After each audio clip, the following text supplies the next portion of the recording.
ආයුබෝවන් කියලා පිළිගන්නවා ගැජට් වෙඩ්ඩා YouTube නාලිකාවත් එක්ක සම්බන්ධ වෙලා ඉන්න ඔයගොල්ලෝ සියලු දෙනාවම. අද වීඩියෝ එකෙන් අපි ඔයගොල්ලන්ට කියා දෙන්න යන්නේ octapad එකක් හදන හැටි. ඔයගොල්ලන්ට මතක ඇති මෙන්න මේ වීඩියෝ එක. මේ වීඩියෝ එකට කමෙන්ට් ගොඩක් ඇවිල්ලා තිබ්බා. octapad එකක් හදන හැටි කියා දෙන්න කියලා. ඒ වීඩියෝ එක අපිට ටික කාලයක් යනකම් කරගන්න බැරි වුණා. හැබැයි අද ඔයගොල්ලන්ට අරගෙන ආව octapad එකක් හදන හැටි. මේ තියෙන්නේ අපිට නිර්මාණය කරගන්න පුළුවන් වුණ octapad එක. ඔයගොල්ලෝ දන්නවා octapad එකක් මිලදී ගන්න ගියොත් සෑහෙන ලොකු මුදලක් වෙනවා. ඒ වගේ ලොකු මුදලක් වැය කරන්න බැරි යාළුවෝ අපි අතර ඕන තරම් ඉන්නවා. ඉතින් ඒගොල්ලන්ට පුළුවන් මේ වීඩියෝ එක බලාගෙන මෙන්න මේ වගේ octapad එකක් ගෙදරදී මඩුම වියදමකින් නිර්මාණය කරගන්න. යාළුවනේ මුලින්ම අපිට ඕන වෙනවා octapad එකට හවුසින් එකක් හදාගන්න. මම නම් අරගත්ත එකට මෙන්න මේ පරණ ස්කෑනර් එක. ඔයගොල්ලන්ට මේ වගේ ස්කෑනර් එකක් හොයාගන්න බැයි නම් ප්ලාස්ටික් කඩේකට ගිහිල්ලා බොක්ස් එක වගේ තියෙන ට්‍රේ එකක් අරගන්නත් පුළුවන් මේ වැඩේට. ස්කෑනර් එක ඇතුලේ තියෙන සියලුම දේවල් ටික මම මෙන්න මේ විදිහට ගලවලා අයින් කරගන්නවා. මොකද මේ දේවල් වලින් අපිට වැඩක් නැහැ. අපිට ඕන කරන්නේ මේකේ වටේ හවුසින් එක විතරයි.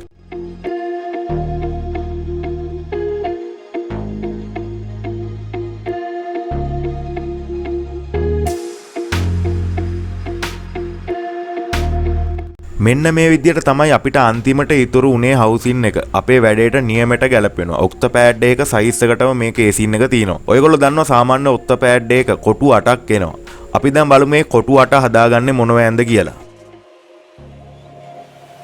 ඒ කොටු ටික අපි හදාගන්න ඕනේ මෙන්න මේ වගේ රබර් ෂීට් එකකින්. මම මේ ෂීට් එක හොයාගත්තේ පරණ යකඩ බඩු කඩේක තිබිලා. මං හිතන්නේ මේක බස් වලට බිමට දාන කාපට් එකක්. මේ වගේ කාපට් එකක් වෙළඳ පොලෙන් මිලදී ගන්න ගියොත් නම් සෑහෙන ලොකු මුදලක් වෙනවා. මං ගිය කඩවල නම් මට කිව්වේ රුපියල් 2000 3000ක් වගේ වෙයි කියලා මේ වගේ කාපට් එකක්. හැබැයි අපිට පුළුවන් මේකට තව ගන්න සපත්තු හදන තැන් වලින් කාපට්. ඒවා නම් ගොඩක් අඩුයි. ඒ හින්දා අපිට අන්න ඒ වගේ කාපට් කෑල්ලක් හොයාගන්නත් පුළුවන්. රබර් ෂීට් එකෙන් අපි දැන් කොටු 8ක් කපා ගන්න ඕනේ. සාමාන්‍යයෙන් අපි අරගන්නේ අඟල් 3ක් පළල අඟල් 4මාරක් උස කොටු. මම මේ විදියට රබර් ෂීට් එකේ ඒ කොටු ටික ඇඳගෙන මං ඉස්සෙල්ලා කිව්ව සයිස් එකට කපා ගන්නවා කොටු 8ක්. රබර් එක කපා ගන්න අපිට පුළුවන් මෙන්න මේ වගේ පේපර් කටර් එකක් පාවිච්චි කරන්න. මේක සාමාන්‍ය පේපර් කටර් එකකට වැඩිය ටිකක් ලොකු පේපර් කටර් එකක්. ග්‍රයින්ඩර් වලින් වගේ ඒවෙන් කපන්න යන්න එපා. මොකද රබර් ෂීට් එක අනිවාර්යෙන් උණු වෙනවා. ඉතින් අපිට ලේසිම ක්‍රමය තමයි මේ වගේ පේපර් කටර් එකක් පාවිච්චි කරන එක.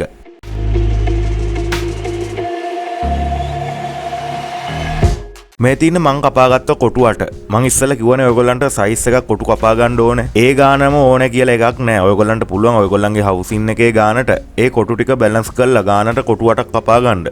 තව අපිට ඕන වෙනවා ඒ රබර් ෂීට් එකෙන්ම මෙන්න මේ වගේ පටි කෑලි 16ක්. මේ පටියක් අපි සාමාන්‍යයෙන් අඟල් කාලක විතර පළලට මෙන්න මේ විදියට කපා ගන්න ඕනේ. ඊට පස්සේ අපි හොයාගන්න ඕනේ මෙන්න මේ වගේ ක්ලැඩින් බෝඩ් කෑල්ලක්. මේ වගේ පොඩි කෑල්ලක් නම් එච්චර ලොකු ගාණක් වෙන්නේ නැහැ. ඉතින් ඔයගොල්ලන්ට ඒකින්ද කඩෙන්ම මේ වගේ කෑල්ලක් අරගන්නත් පුළුවන්. මේ ක්ලැඩින් බෝඩ් කෑල්ලෙනොත් අපි ඉස්සෙල්ලා රබර් ෂීට් එකෙන් කපාගත්ත කොටු ගානටම කොටු 8ක් කපා ගන්න ඕනේ. රබර් ෂීට් එකට වැඩිය චුට්ටක් උසෙන් අඩු වුණාට නම් ප්‍රශ්නයක් නැහැ. හැබැයි පළල තියෙන්න ඕනේ ඒ ගානටම. ක්ලැඩින් බෝඩ් එකත් කපා ගන්න අපිට තියෙන ලේසිම ක්‍රමය තමයි පේපර් කටර් එකක් භාවිතා කරන එක.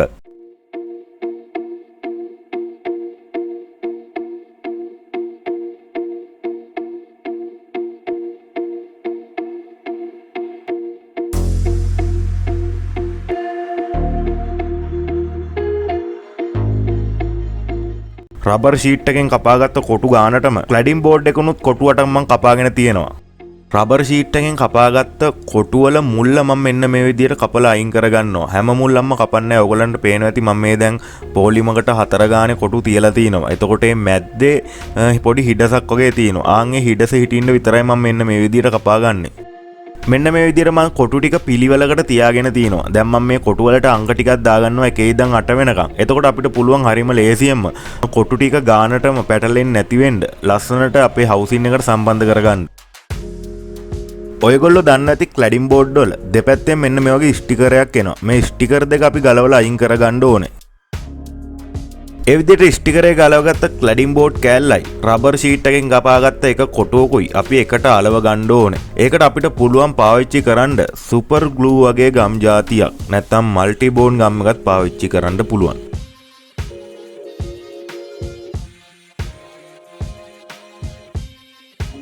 ඒ විදිහට අපි අලවගත්ත ක්ලැඩින් බෝඩ් කෑල්ලයි රබර් ෂීට් එකයි හොඳට ඇලවෙන්න ඕන හින්දා මොකක් හරි බරක් තියන්න ඕන මේක උඩින්. ඒ විදිහට රබර් කෑලි 8ටම ක්ලැඩින් බෝඩ් කෑලි 8 අලවගෙන ඉවරයි. දැන් ඔයගොල්ලන්ට බලා ගන්න පුළුවන් මේ ක්ලැඩින් බෝඩ් එකේ මේ පැත්තේ ස්ටිකරයක් තියෙනවනේ. ඒ ස්ටිකරෙත් මම මේ විදිහට ගලවලා අයින් කරගන්නවා.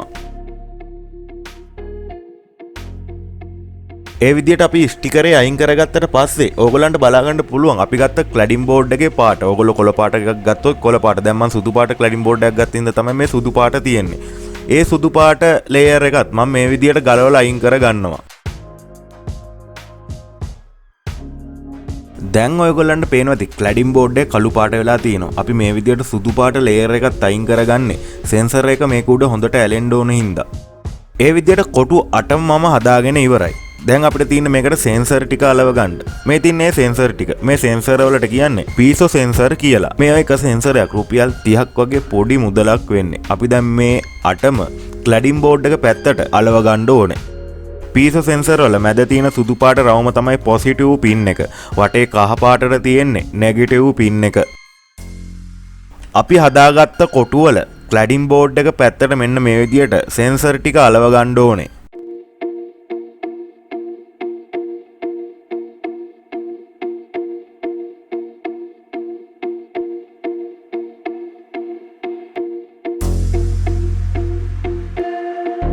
ඒ විදියට කොටු 8ටම මම සෙන්සර් ටික සම්බන්ධ කරගත්තා.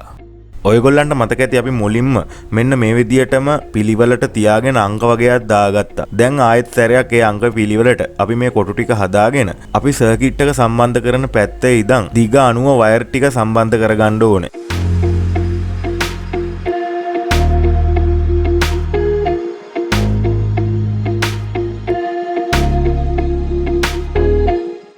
සෙන්සර් 8ටම දැන් මම වයර් ටික සම්බන්ධ කරගෙන ඉවරයි. මේ වයර් ටික ගැලවෙන එක නවත්තන්න ග්ලූ ස්ටික් යොදාගෙන මම මේක හොඳට අලව ගන්නවා.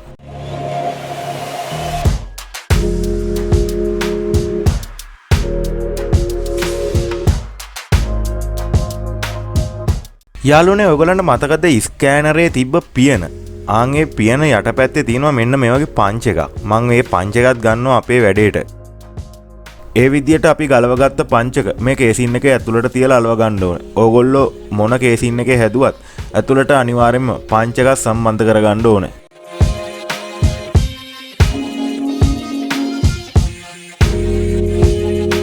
ඔයගොල්ලන්ට මතකද අපි ඉස්සෙල්ලා රබර් ෂීට් එකෙන් පටි කෑලි වගේක් කපා ගත්තා. ආන් ඒ පටි කෑලි ටික අපි හදාගත්ත කොටු වල දෙපැත්තට මෙන්න මේ විදියට අලව ගන්න ඕනේ.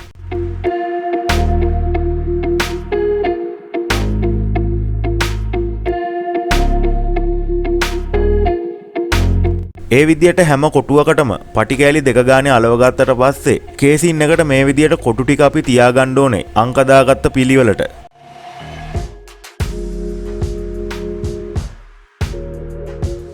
සෙන්සර් වල වයර් ටික Arduino Nano බෝඩ් එකට මම මේ විදියට සම්බන්ධ කරගත්තා. මේ වයර් ටික සම්බන්ධ කරගන්න විදියයි Arduino Nano බෝඩ් එකට කෝඩ් එක අප්ලෝඩ් කරගන්න විදියයි මේක වැඩ කරන සොෆ්ට්වෙයාර් ටික ගැනයි අපි පස්සේ කතා කරමු. දැන් අපි මේකේ ඉතුරු ටික හදාගෙන ඉමු. මේ octapad එකට LED බල්බ් එකක් එනවා. අපිට ඒක කැමති තැනකින් සම්බන්ධ කරගන්න පුළුවන්. මේක පත් වෙන්නේ මේක ඇතුලේ තියෙන කොටුවක් ප්ලේ කරද්දි.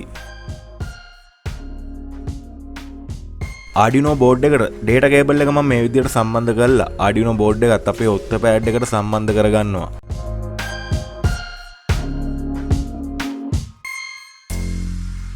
Arduino Nano බෝඩ් එක මේ කේසින් එකේ වටේ ධාරයට තමයි මම සම්බන්ධ කරගත්තේ. ටිකක් අමාරු වුණා. මොකද මේ කේසින් එකේ පොඩ්ඩක්වත් ඉඩ නැහැ. මං හිතුවේ සම්බන්ධ කරගන්න බැරි වෙයි කියලා. හැබැයි කොහොම හරි සම්බන්ධ කරගන්න පුළුවන් වුණා. ඊට පස්සේ මේ හැම කොටුවක්ම යට තියෙන පංච් එකට මෙන්න මේ විදියට අලව ගන්න ඕනේ.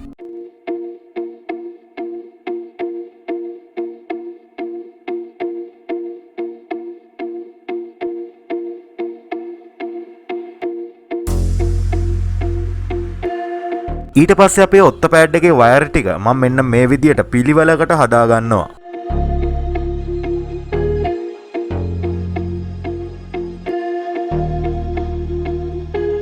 පහළ කොටුව හතරත් අපි ඉස්සෙල්ලා විදියටම පංචකට අලව ගන්න ඕනේ.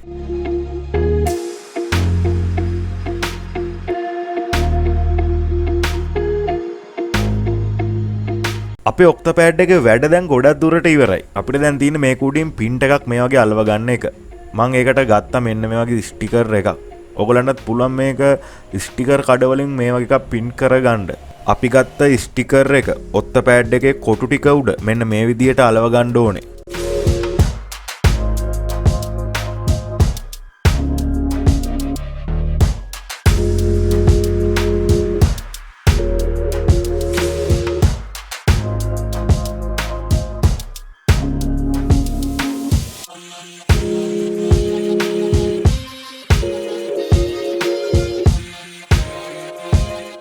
ඊට පස්සේ අපි හීට් ගන්න එකකින් මේ ස්ටිකරේ හොඳට හීට් කරගන්න ඕනේ. එතකොට ඕගලන්ට පේනවා ඇති මේ කොටු අතර තියෙන දාර ටික මතුවෙලා පේන්න පටන් ගන්නවා. දැන් අපිට පුළුවන් මේකේ දාර ටික පේපර් කටර් එකක් වගේ එකකින් කපාගෙන ඇතුළට නමා ගන්න.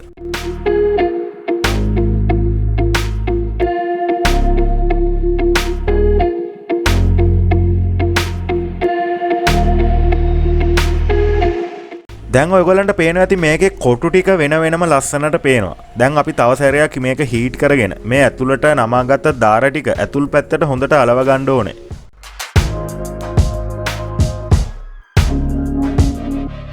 ඔයගොල්ලන්ට මතකද මේ කේසින් එක වටේට තිබ්බ මෙන්න මේ පටි ටික. මේ පටි ටික දැන් මම මේ විදියට සම්බන්ධ කරගත්තට මේ පටි දෙක මම ගලවලා අයින් කරගත්තා. මොකද මේ එක කොටුවකින් අනිත් කොටුවට මේ පටිය සම්බන්ධ වෙන හින්දා එක කොටුවක් ප්ලේ කරද්දි අනිත් කොටුවේ සද්දෙත් නිකම්ම ඇහෙන්න පටන් ගන්නවා. ඔයගොල්ලෝ මොන කේසින් එක ගත්තත් මේ වගේ පටි වටේට අලව ගන්න යන්න එපා. මේකට ඔයගොල්ලෝ අලව ගන්න ඕනේ ස්ටිකර් එකක්. ඔයගොල්ලෝ කැමති පාටක ස්ටිකර් පටියක් අරගෙන මේක වටේ දාරයට අලව ගන්න. ඔක්ටපෑඩ් එක ස්ටික් දෙකෙන් අපි ප්ලේ කරද්දි මේකට අලවගත්ත ස්ටිකර් එක ඩැමේජ් වෙන හින්දා මම මෙන්න මේ වගේ ඉටි කොලයක් මේකට දාගන්නවා. ඔයගොල්ලෝ දන්නවද මේ වගේ දේවල් වලට ගන්න ඉටි කොලය මොකක්ද කියලා? ඔයගොල්ලෝ දැකලා තියෙනවද වාහනවල සීට් වලට දානවා ඉටි කොලයක්. බයික් වල ට්‍රී වීල් වල වගේ. ආන් ඒ ඉටි කොලේ තමයි අපි මේ වැඩේට ගන්න ඕනේ. ඒ ඉටි කොලේ නම් මට හොයාගන්න හම්බුනේ නෑ. ඒකින්ද මම මේකට ගත්තා. පොත්වලට පිට කවර දාන ඉටි කොල කෑල්ලක්. මේ වැඩේට දැනට ඇති ඉතින් අපි පස්සේ එකක් ගෙනත් දාගමු මේකට. මේ ඉටිකොල කෑල්ල හතර පැත්තෙම යට පැත්තට නමාගෙන අපි ටේප් ගාලා හොඳට හිර වෙන්න අලව ගන්න ඕන මෙන්න මේ විදියට.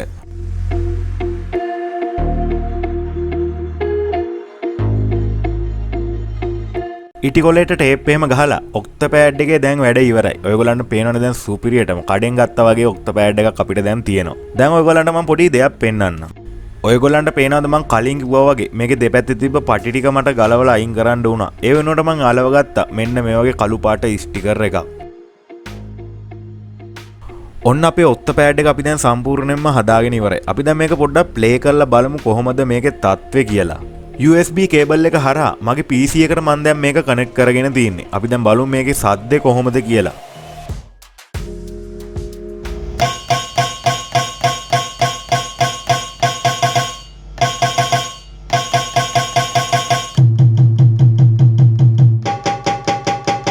ඔයගොල්ලන්ට පේන ඇති මේ කොටුවල තියෙන සෙන්සිටිව් එක කොහොමද කියලා. අපි කොච්චර හෙමින් ගැහුවත් මේ කොටුවල තියෙන සද්ද ඒ විදියටම එනවා. ඒ වගේම තමයි අපි කොච්චර හයියෙන් ගැහුවත් කොටු දෙකක් එකට ප්ලේ වෙනවා. කොටු 3-4ක් එකට ප්ලේ වෙන ප්‍රශ්න නෑ මේකේ.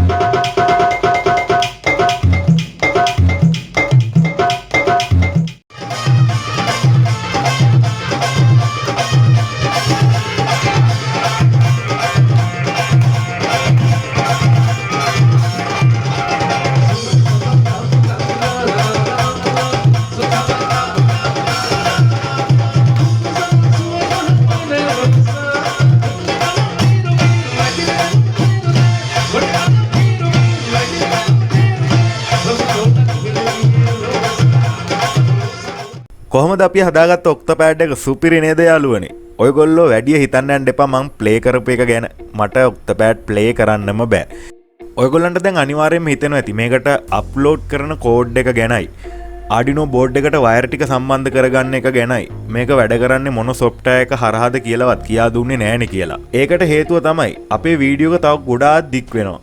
මේ ගියා වගේම වෙලාවක් ඒ ටික ඔයගොල්ලන්ට කියා දෙන්න යනවා. ඊට වඩා ලේසි තවත් වීඩියෝ එකකින් ඔයගොල්ලන්ට ඒ ටික අරගෙන ආවනම් එතකොට ඔයගොල්ලන්ට පුළුවන් එකින් එක පැහැදිලිව ඒ වෙලාව ඇතුළට කියලා දෙන්න. ඒ වගේම තමයි අපේ ආධුනික අයට මේ විදියට එක දිගට කියාගෙන ගියාට තේරෙන්නෙත් නෑනේ. ඒගොල්ලන්ට පුළුවන් එකින් එක තේරුම් කළාම කියා දෙන්න. මේ වීඩියෝ එක දාලා දවස් දෙකක් ඇතුළත අනිවාර්යෙන් ඔයගොල්ලන්ට ඒ වීඩියෝ එකත් බලා ගන්න පුළුවන්. ඉතින් අද වීඩියෝ එක මෙතනින් නවතිනවා. මම හිතනවා අද වීඩියෝ එක ඔයගොල්ලන්ට ගොඩක් වටින වීඩියෝ එකක් වෙයි කියලා. මේ වීඩියෝ එක හොඳයි නම් ඔයගොල්ලන්ගේ යාළුවන්ටත් බලන්න අනිවාර්යෙන්ම ෂෙයා කරන්න. අපේ YouTube නාලිකාව තාමත් subscribe කරලා නැත්නම් දැන්ම subscribe කරලා අපි වීඩියෝ එකක් දාපු ගමන් බලන්න bell icon එකත් click කරලා තියාගන්න කියලා මතක් කරනවා. තවත් මේ වගේ වීඩියෝ එකකින් හම්බ වෙනකම් ඔයගොල්ලන්ට සුබම සුබ දවසක්.